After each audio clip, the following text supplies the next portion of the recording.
결실의 영향을 좀 생각을 해보면 결실이 17.2%인 상태에서의 이 시험을 이번 시험을 봤잖아요. 이번 시험을 보면 이 수학인데요. 수학이 138점까지가 누적 인원이 5,272명입니다. 그리고 뭐 137점까지는 9,800명. 그러니까 여기 사이에 뭐 4,600명 정도가 있는 거죠. 그리고 136점이다. 그러면 여기와 여기 사이에는 아주 적은 수의 인원밖에 없어요. 그래서 뭐 34명밖에는 존재하지 않는 거죠. 136점은. 근데 이제 135점으로 가니까 또 1000명대로 넘어갔는데 134점으로 갔더니 15,851명이니까 여기에 또 인원이 굉장히 많이 있어서 이렇게 풍풍 뜨게 되는 구조가 되겠죠. 그래서 134도 있고 뭐 쭉 있다가 또 128, 127 요 정도로 오게 되면 128에서 127로 넘어가게 되면 7,000명 가량이 있습니다. 그렇죠? 근데 127에서 126은 또 3,000명 정도밖에 없어요.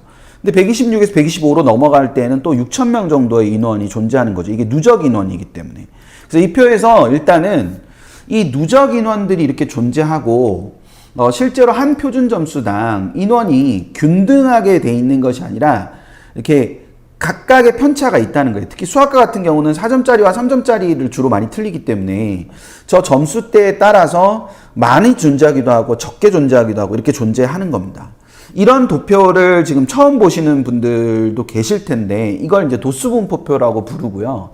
이 도수분포표에 따르면 이 138점이 몇 명, 뭐 137점이 몇 명, 136점이 몇 명 이런 식으로 존재합니다. 그리고 평가원에서 발표하는 도수분포표에는 여기 이제 남학생, 뭐 여학생 이런 게 있는데 그건 진짜 왜 주는지 잘 모르겠지만 하여간 이 전체 인원만 가지고 생각하면 이런 표가 있을 수 있습니다. 이거 머리 아프다고 생각하시지 말고 제가 설명하는 것들에 대해서만 그냥 들으시면 돼요. 그러니까 이게 이런 도수분포표가 있다. 그럼 여기서 첫 번째 아셔야 되는 건 저 점수, 각 점수 구간별로 아이들이 뭉태기 있고 조금 있고 뭉태기 있고 조금 있고 이렇게 있다는 거예요. 그래서 예를 들면 여기서 137, 136 사이가 여기 실제로 보면은 34명밖에 없잖아요. 따라서 137 다음에 136을 만나기보다는 137과 135 사이를 만날 개연성이 좀 더 많은 거죠. 그러니까 135점을 받은 아이가 137점을 받은 아이와 비교했을 때 표현점수 2점이 차이 나지만 실제로 등수상으로 보면 136이 있어서 내가 굉장히 떨어진다 이렇게 생각하기보다는 136이 굉장히 적으니까 137 다음 점수가 136이 아니라 135에 가깝다라고 생각할 수도 있다. 그리고 135에 해당하는 동점자가 뭐 700명 정도 뭐 이 정도 있다라고 생각을 해두면 될 거예요. 그러니까 그런 식으로 이렇게 560명 정도 되겠네요. 그렇죠? 565명 뭐 이 정도 될 텐데 그렇게 존재하는 거다. 반면에 이제 138과 137은 똑같이 1점 차이지만 실제로 대학을 갈 때는 여기와 여기 사이에 거의 4,600명이 존재하기 때문에 얘와 얘 사이에 4,600명이 존재하잖아요. 4,600명이 존재하기 때문에 굉장히 큰 점수 차인 거예요. 138과 137은. 예. 되시죠? 예. 이게 이해가 되셔야 되는데 일단 요 부분을 하나 이해하시면 될 거예요. 마지막으로 한 번만 더 설명드리고 이해 안 되시면 이제 다시 보기로 한번 보세요. 그러니까 138과 137을 사이에는 4,000명 가량이 있기 때문에 138과 137 사이에서의 점수차 1점과 137과 136 사이에 존재하는 34명밖에 없기 때문에 이 137과 136 사이의 점수차는 굉장히 다르다. 실제 지원할 때는. 그래서 138을 가지고 지원하는 아이들, 그러니까 138에서 137의 차이는 137 동점자가 4,000명 가량이 존재하니까 아무래도 이 137이 138보다 높은 138을 받는 건 굉장히 의미 있는 숫자다라고 볼 수 있지만 136과 137 사이를 생각하면 136이 별로 없다는 거예요. 별로 없고 137이 많고 그 다음에 135가 또 많은 상황이기 때문에 136의 의미, 그러니까 6에서 137 사이의 1점의 의미하고 138과 137 사이의 1점의 의미가 좀 많이 다르다라는 거를 생각을 한번 해두고 계시면 될 거예요. 아, 머리 복잡해 막 이렇게 생각하시면 그냥 무시하고 일단 넘어가세요. 자, 넘어가서 생각을 해보면 우리가 1등급은 4%까지가 1등급이잖아요. 그럼 여기 지금 이게 올해 6월 모평 결과인데 135까지가 전체 누적 인원의 2.69%예요. 그래서 전체 인원의 2.69%까지가 135를 받은 거예요. 근데 134로 딱 봤더니 4.05%가 돼서 4%를 딱 넘겼잖아요. 그럼 이 4%를 넘기는 이 시점, 이 134가 1등급 컷이 돼요.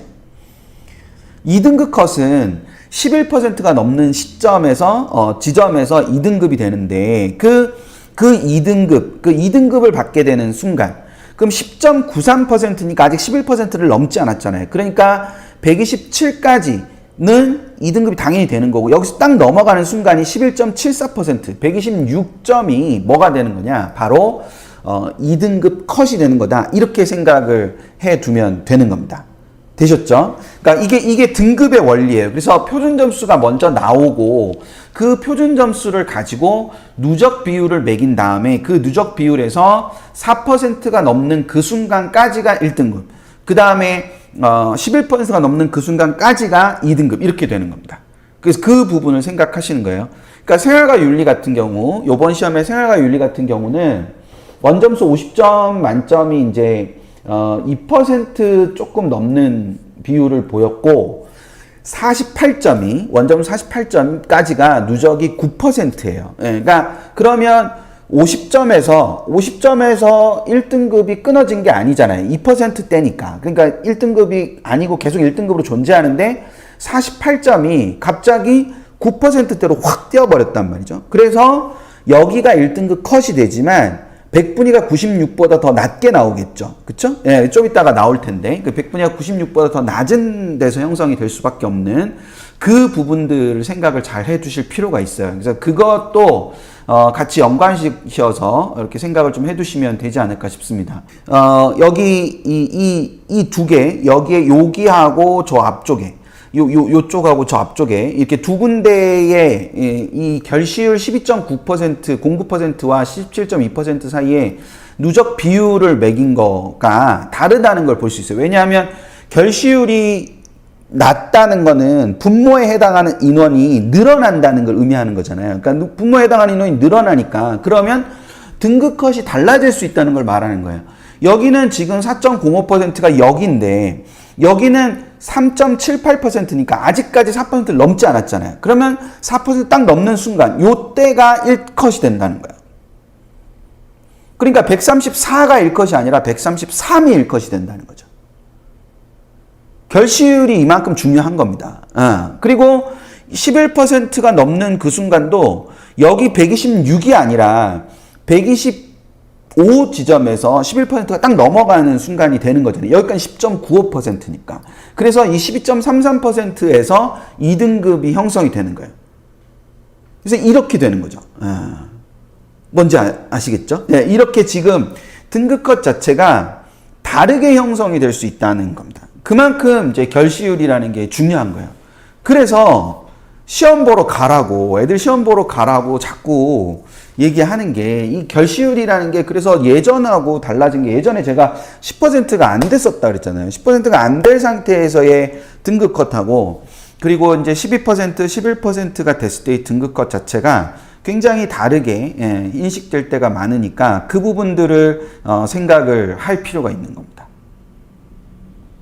그 채점 결과는 이 교육부 보도자료나 평가원 보도자료에 보면 보실 수 있습니다. 결시율을 공식적으로 막 발표하진 않죠. 작년에는 좀 발표했던 것 같아요. 근데 저는 결시율에 좀 많이 민감한 편이에요. 그러니까 결시율에 의해서 등급 자체가 요게 한 점수, 두 점수 이렇게 점수가 바뀌는 그런 것들 때문에 뭐 수능 최저학력 기준도 있을 수 있고 뭐 여러 가지 변수가 있을 수 있어가지고 저는 좀 중요하게 보는 겁니다. 그래서 그 부분을 같이 생각을 좀 해두고 보시면 될 것 같고요. 예. 도수분표표는 여기 있어요. 표준점수 기준의 도수분표표가 이렇게 있습니다.